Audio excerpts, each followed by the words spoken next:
While we can't always see it, the soil below is literally what powers our garden. It's the engine that provides structure, stability, food, water, and is home to every single complementary function to the photosynthesis above. To say that our gardens and our crops would be nothing without good, healthy soil is a massive understatement. And while amending our soils for nutrition sees a mind-blowing amount of options to choose from, adding to our garden and potting mixes in terms of base structure sees only two: peat moss and coconut fiber. Today, let's look at all the benefits of using coconut coir in the garden, as well as how to use it to build your soils. And stay tuned to the end where we use it to build an ultimate potting mix, far better and far cheaper than anything at the store.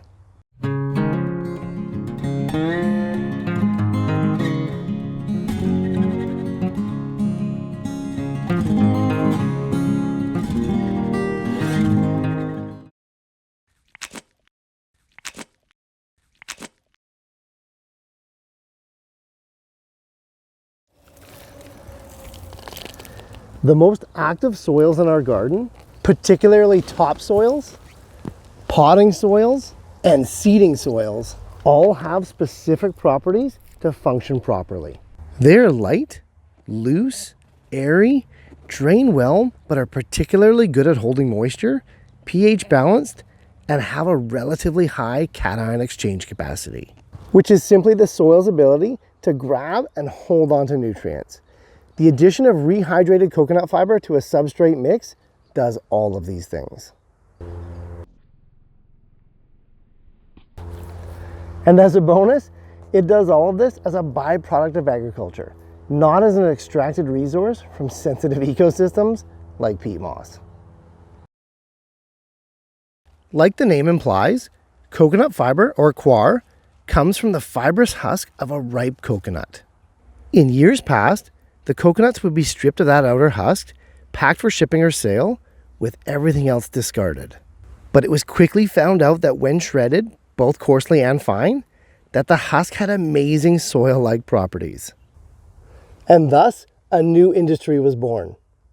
As is normal in the industry, it's soaked for a while to break it down somewhat, dried, compressed, and then shipped in bricks like this, making an already economical product even more so.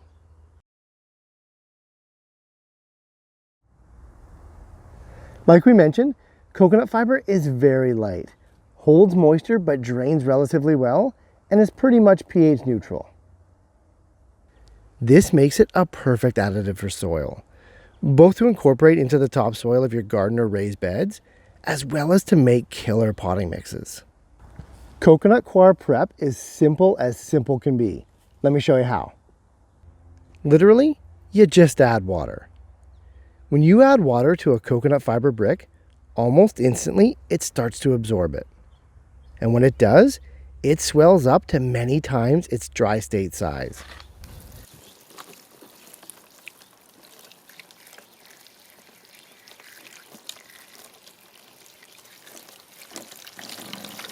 It's pretty amazing to witness actually, and you can see why gardeners like it so much. Breaking coconut fiber apart in its rehydrated state reveals a light, fluffy, soil-like substrate. Now, if you're really in a rush, use hot water for this, as it's literally twice as fast as cold water.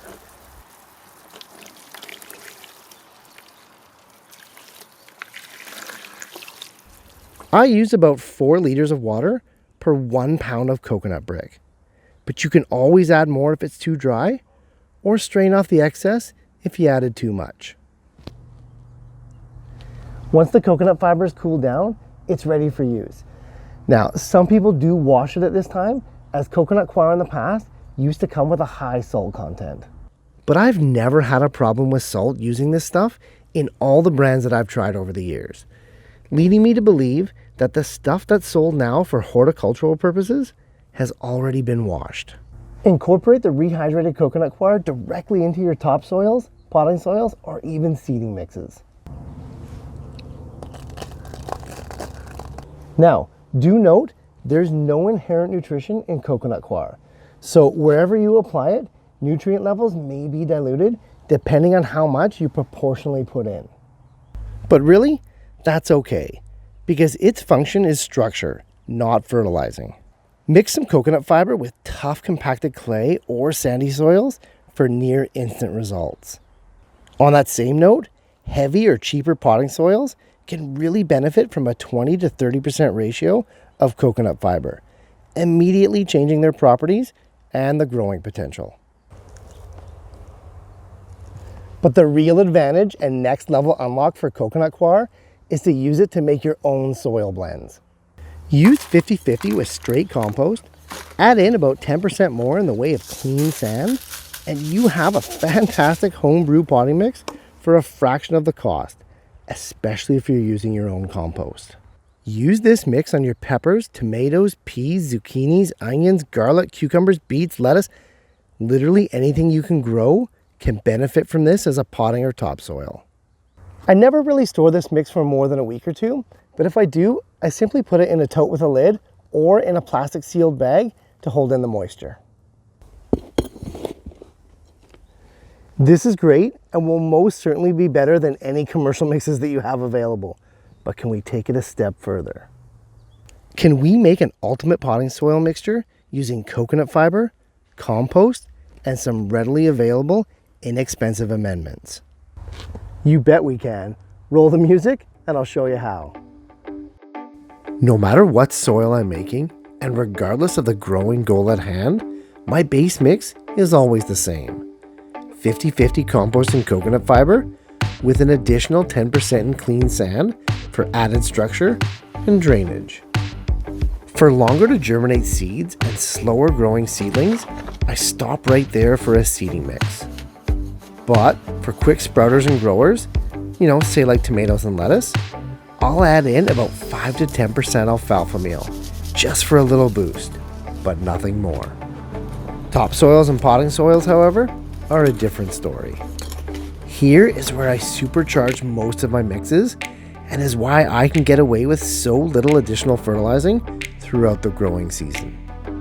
I have numerous amendments that I use, but the 4 main ones that make it into every single mix are alfalfa meal, canola meal, rock phosphate, and Epsom salt. Alfalfa and canola meal are both slow-release nitrogen sources. Rock phosphate is literally the best source of phosphorus that you can buy, and Epsom salts is composed of 2 necessary macronutrients, magnesium and sulfur. At a 10% strength application, it's going to ensure that the soil is chock full of goodness, without any danger of burning or over-fertilizing the plants. Just eyeball the measurements, no need to be precise here. The mix I'm making here is to transplant some potatoes, and it's quite moist. Normally, my mixes tend to be slightly drier and much easier to work with. So, don't fret if yours looks a little bit different than this. In addition to the previous amendments, if my goal is also a pH adjustment, I'll add either elemental sulfur to lower the pH or dolomite lime to raise it. Very small amount, 5% of the total volume or less. Now, if you're making big batches, you can switch to a wheelbarrow for more space and ease of mixing. Commercial tumblers and soil mixers do exist, but trust me, they ain't cheap. Plus, a little arm workout once in a while is good for us anyway, right?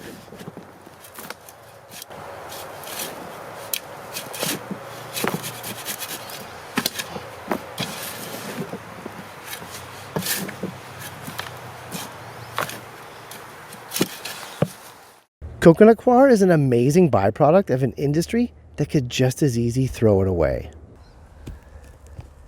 The sustainability aspect, coupled with its ability to enhance the soil's growing properties, make coconut fiber an obvious choice when we're looking to level up our garden.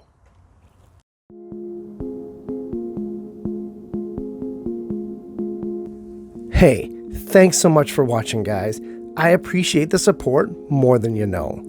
And if you're getting value from these videos, please like and share them to spread the word and help your fellow gardener to grow better.